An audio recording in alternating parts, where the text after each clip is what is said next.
आप भी जानती है कि बड़ी मुश्किलों से हमारे साह हमें वापस मिले। हमारा परिवार एक हुआ है, हमें हमारा घर वापस मिला है। अब फिर से ये सब खोने की हिम्मत नहीं है हमें। इसलिए हम वसुधा को अपनी बहू के रूप में स्वीकार नहीं कर सकते। मैं यहाँ ना बैठ सकूं? बस इतनी सी बात। बैठो बैठो।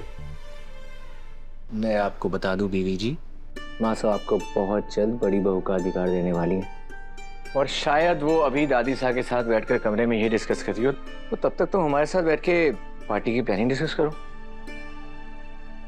हाँ, तो हम पापा साहब और मासा की 27th एनिवर्सरी अच्छे से नहीं मना पाए थे, इसलिए इस बार हम अच्छे से जश्न मनाएंगे और खूब धूमधाम से मनाएंगे। ठीक है, शुरू कीजिए।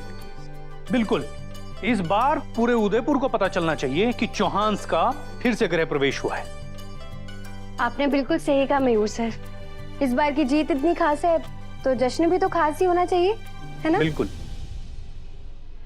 देव सर, यारियों की बात करके मैं अपने घर चली जाऊंगी। बार बार मारी को रुकने के लिए मत कहिएगा। ठीक है, नहीं कहूंगा, लेकिन अगर तुम्हारी दिव्य हुकुम कहेंगी तब यही कहोगी।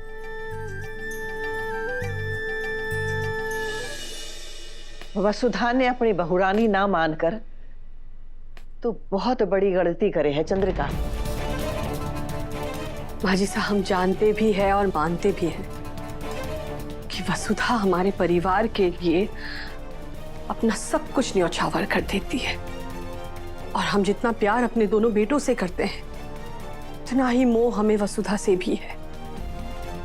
लेकिन इस मोह के आगे हम अपना पत्नी धर्म नहीं भूल सकते।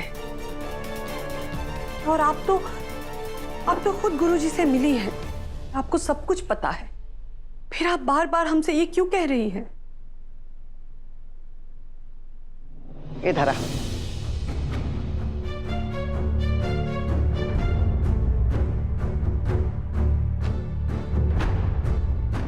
इस औरत ने जाने है तू?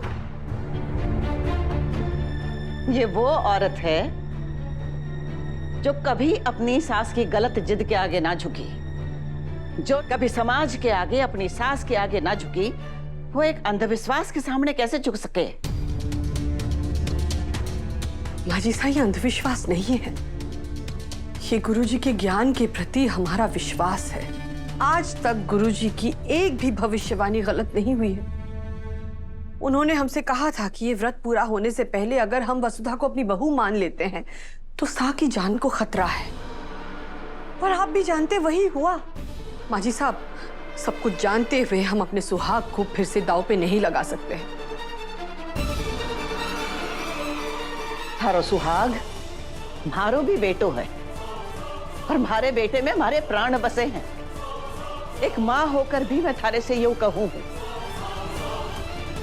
कि जो अनहोनी होनी थी हो गई, पर बात अब बिल्कुल ठीक है।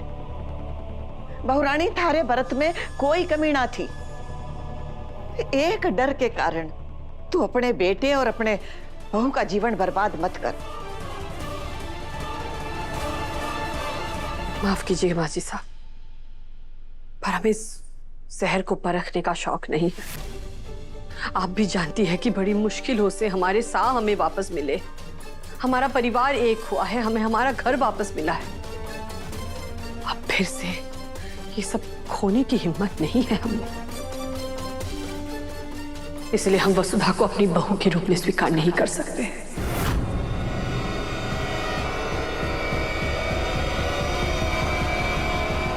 अगर ऐसो है तो मैं थारे को याद दिला दूं बहुरानी कि जिस घर परिवार और जिस सुहाग की तो बार बार दुहाई देवे है ना, उस पर मारो भी बराबर को अधिकार है, और देव मारा भी पोता है, और उसकी बहू चुनने का अधिकार मारे को भी है।